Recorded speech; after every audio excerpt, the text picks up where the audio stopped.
Hey guys, in tonight's training, we're going through the 3 reasons why busy people fail at fitness. The big goal here is trying to stop you from burning the candle at both ends because we're so big at working hard that we don't take the time to build that recovery base. Today's training is going to be all about building health and how it creates performance long term. So making sure you get that awareness of making sure we show up consistently, we show up better tomorrow is going to be the focus of tonight's training. Hope you get a ton out of it.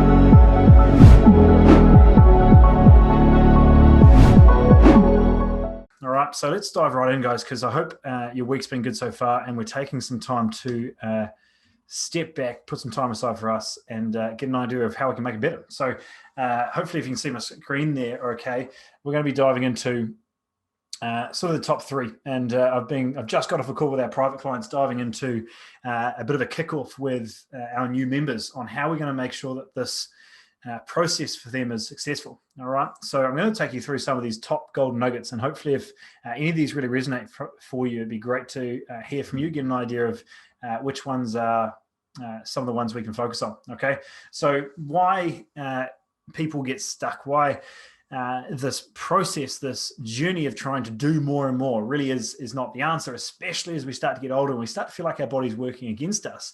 The problem is really trying to get an idea of what this idea of working harder looks like, right? And hopefully if you've been following us for a while, you get an idea of our biggest focus is quality versus quantity, right? Working smarter, not just harder, and really get an idea of how we can make the most of the hours we have in the day. Because if we've got 24 hours in a day, I can't give you more hours. So we have to get an idea of how we can best use those hours and make sure we can do it consistently long term. Anyone can work really hard for a week. Anyone can follow a diet for a week, but how can we make these changes sustainably, consistently, enjoy that process to make sure long term we actually feel really, really good, okay? The problem is so many people are wanting to push, and they start to lose sight of what the real goal is, right? Whether they're working for money and they're losing their health, whether they're, the whole grass is green on the other side, whether they're, whatever that is, they're just pushing so hard. And sometimes we tend to lose focus of what that real goal is, okay? So we're going to get an idea of how we can make that shift, because most people are putting so much work to the accelerator, they realize that just a bit more brakes actually might get them a little bit further, all right? It's the idea of just putting so much horsepower in a car, but not taking the time to upgrade the brakes and suspension, all right? It's the same thing. We're going to get an idea of how we can take that time to really find a bit more of a sustainable base and really build that awareness of where it starts, okay? Now, like I said, smarter, not harder is our focus. So getting an idea of where that starts, guys, is this understanding that it's very rarely overtraining, right? I've met very few people that are actually getting to that point of overtraining, and it's very, very high level activities, athletes that are getting in a ton of training. But what's happening is they're typically under recovering, and taking that time to simply put emphasis or more emphasis on that recovery is really, really big, all right? When you start to notice the people that are at the top and consistently at the top, right, for a long period of time, you realize how much emphasis they put on recovery, all right? Anyone can push hard for a week, but actually doing it long-term requires a little bit of a shift in focus. The second one here, and this is the skill set that we build through all of our trainings, that awareness of what really matters long-term, is actually listening to the signals our body's already telling us, right? Getting an idea of really pushing harder and harder.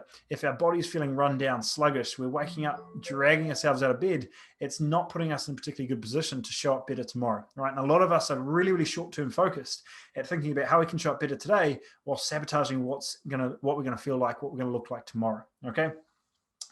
The third one here is running harder and harder the wrong way, right? And like I said, we're losing vision of what the real goal is, and we're working really hard, but it seems like the lazy option is to work harder and harder these days. What we need to do is actually take that time to step back, sharpen the axe, and find what working smarter really looks like. So we're not having to use all of the hours in the day just to feel like we're getting ahead or even just keeping up. Now, this is seen really, really easy with a simple awareness of supplements, right? What are the ones that are really taking up majority of people's focus right now? When it comes to the fitness nuts and diving into the gym scene, pre-workout is the biggest supplement everybody's talking about, right? How can we get the most out of today's workout, really push harder, right? When we're looking at the corporate space or generally getting through the day, we're getting people that are having 6, 8, 10 coffees a day, right? Just to get through the day. So we're so yin focused. We have to focus on getting up. How can we make the most of today and being very short-sighted on what we're actually doing moving forward. Whereas what I want to really promote, what I want to make sure that we focus on is if we're going to really make sure that we show up better tomorrow and the day after, we need to start to bring this balance in of yang, right? So we've got the yin, we need the yang, and making sure that we're taking that time to build that foundation again requires things like our micronutrient base, right? Making sure we have a good amount of greens in the day, making sure things like glutamine, things like magnesium, right? These base points of collagen, glycine, whatever it might be, to make sure that we are actually taking as much emphasis on those recovery points, right? So most people have heard of a pre-workout of coffee, but how many of you have heard of a greens powder, a glutamine shake, or a maca powder, or a bone broth, right? That's just not talked about as much because we're not looking at that recovery element nearly as much as we are just the pushing element.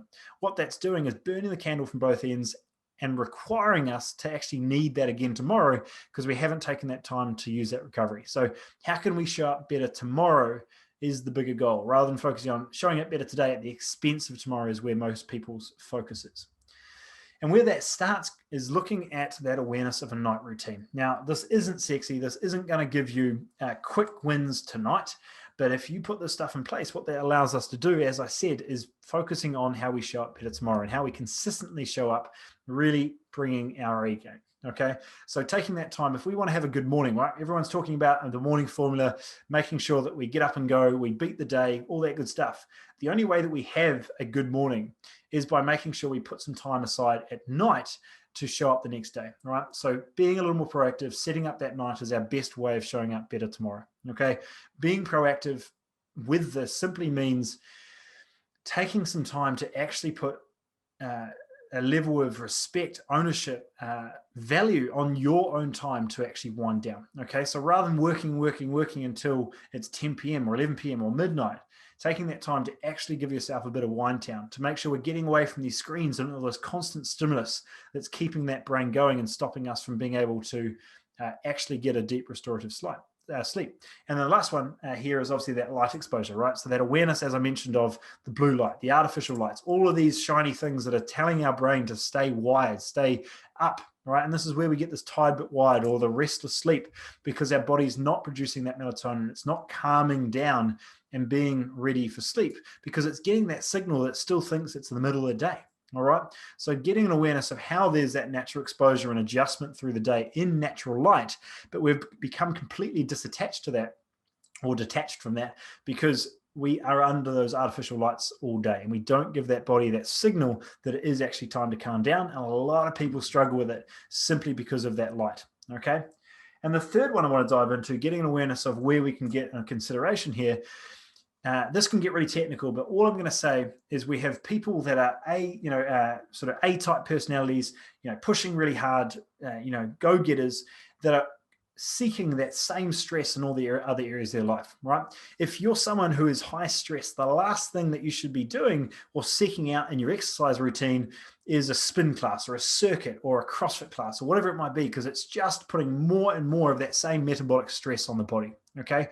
Whereas what we can do is taking that time to simply go for a walk or doing the high threshold, strength style stuff, but giving ourselves time to actually breathe, calm down in between sets can be a really, really good place to start, right? And vice versa works the same way. If we're someone who's really calm and mellow and really, really chilled out, the best thing we can do is get into those high stress states.